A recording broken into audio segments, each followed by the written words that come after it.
सिद्ध धन संपत्ति मकान स्त्री पुत्र परिवार ये सब भगवान का दिया हुआ है। मानते हो? अंदर से देखो भगवान का ही दिया हुआ है। ये भगवान की दी हुई वस्तु मैं भगवान को समर्पित करता हूं। तो दीयम वस्तु गोविंदम तो मेमेव समर्पय। हे भगवान, आपके द्वारा दी हुई सब कुछ, नाथ सकल संपदा तुम्हारी, नाथ सकल संपदा तुम्हारी, और मैं सेवक समेत सुत नारी। और रात दिन भगवान का भजन करने की चेष्टा करो। राधा राधा राधा। बहुत कठिन है संसार से मुक्त होना। दो पद्धति में, एक तो स्वीकार करना पड़ेगा, या ज्ञान योग और या भक्ति योग। तो भक्ति योग बहुत सरल योग है। इसमें सब साधन भगवान को और सब करण भगवान के हैं। बस इतना समझना है, सब करण भगवान के हैं, चाहे इंद्रियां हो, चाहे अंतःकरण हो, चाहे पदार्थ हो, बाहर भीतर जो कुछ श्री भगवान की रचना। और मैं भी भगवान का हूं, भगवान का अंश हूं। तो मैं सहित सब कुछ भगवान को समर्पित और भगवान का नाम जब, इस जन्म में पक्का भगवत प्राप्ति हो जाएगी। ज्यादा समझने की जरूरत नहीं। ज्ञान में तो बहुत बहुत समझने की जरूरत है। अगर उसमें चूक हुई तो दूसरा बचाने वाला नहीं, इसमें बचाने वाला है। करो सदा तिनके रखवारी, जिम बालक राखे महतारी।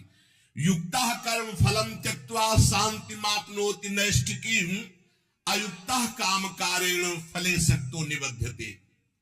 जो योगी है वो फल का त्यागी होता है, कर्म का त्यागी नहीं।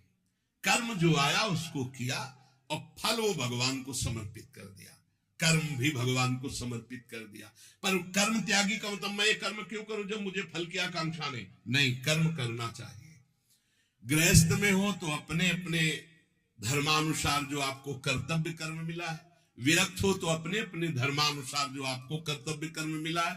भगवान ने कहा मेरे लिए कोई कर्म नहीं, फिर भी मैं कर्म करता हूं। सबको कर्म करना चाहिए, पर कर्म फल में भगवान के ऊपर उसको समर्पित कर देना चाहिए। कर्म फल में समान भाव रखना ये योगी का लक्षण है, और कर्म फल में वो कर्म अभिमानी पुरुष का लक्षण कि ये फल मिला, नहीं मिला तो अश्रद्धा हो गई, अशांति हो गई। लेकिन जो योगी है वो सुख दुखे समय कृत्वा लाभा लाभो जया देव। चाहे हानि हो, चाहे लाभ हो, चाहे जय हो, चाहे पराजय हो, चाहे सुख हो, चाहे दुख हो, उसमें समान भाव रखता। क्यों? कर्म फल की आशा ही नहीं की। हमें तो केवल कर्म करने का आदेश था, उसको कर्म किया, 7 संवत, फल तो भगवान को समर्पित है। कर्म करना और कर्म फल की त्याग वृत्ति रखना तो तत्काल शांति प्राप्त होना शुरू हो जाएगी। देखो कितना आनंद है। हम कर्म फल चाहते ही नहीं, हमें करना है, हमें भजन करना है, हमें साधन करना है, हमें अपने अपने जो कर्म है वो करने, वो फल की तरफ भगवान देखे। जो जो प्यारो करे सोई मोहि भावे। अभी शांति। युक्ता कर्म फलम त्यक्त्वा शांति मापनोति नैष्ठिकीं। जितना जलन, जितनी अशांति फल को लेकर के है, कर्म को लेकर सावधानी नहीं है, फल को लेकर है। फल में बोले अब हमें भगवान से अश्रद्धा हो गई तो तुम्हारा ही पतन होगा, भगवान का थोड़ी वहां कुछ होना, तुम्हारा ही पतन होना है। सकाम मनुष्य कामना के कारण फल में आसक्ति हो जाती है, इसलिए वो बंधता है, जलता है, दुर्गति को प्राप्त होता है। देखो, संचित कर्मों के अनुसार प्रारब्ध बनता है, और प्रारब्ध के अनुसार मनुष्य का जन्म होता है। और मनुष्य जन्म में जो नए कर्म होते हैं, नए कर्म संस्कार बनते हैं, वो तुरंत उठकर संचित में चले जाते हैं। भोगना तो प्रारब्ध ही पड़ता है, शुभ और अशुभ। कर्म फल की आसक्ति त्याग कर दो तो संचित भी भस्म हो जाएंगे, और नए कर्म संचित में जाके जमा नहीं होंगे, और प्रारब्ध भोगकर भगवत प्राप्ति हो जाएगी। प्रारब्ध भोगना पड़ेगा, ये कमर कस लो। ये जो तुम्हें कह रहे हैं कि हम नष्ट कर सकते हैं छूछा से, भगवान बोल रहे हैं, जगत गुरु बोल रहे हैं, हम नहीं बोल रहे।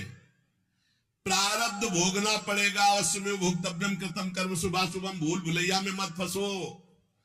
तुक्का जम जाता है कभी कभी। तुम्हारा प्रारब्ध अच्छा आ गया और तुम हमारे पास आए, तुम्हारा काम बन गया, बोले बाबा से काम बन गया। बाबा से काम नहीं बना, तुम्हारा प्रारब्ध काम बना दिया, तुम्हारा पुण्य काम कर गया।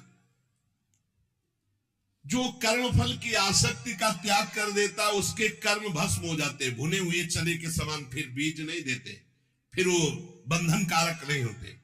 जैसे भुना हुआ चना है, अब ना उसमें अंकुरण होगा, ना पेड़ होगा, ना उसमें बीज होगा, जड़ से खत्म हो गया, और उसमें कोई सत्ता नहीं। तो जो कर्म फल की आशा ना रख करके केवल भगवत प्रीत्यर्थ किया जाता, वो उसे बांध नहीं सकता, उसे जन्म मरण में नहीं पहुंचा सकता। नहीं तो चाहे शुभ कर्म हो, अच्छा कर्म हो या बुरा कर्म, उसे जन्म मरण में फंसा देगा। कर्म फल 4 प्रकार के होते हैं।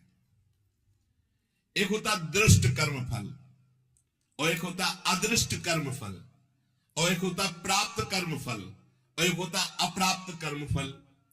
दृष्ट कर्म फल कहते हैं वर्तमान में किए जाने वाले नए कर्मों का फल जो तत्काल प्रत्यक्ष मिलता दिखाई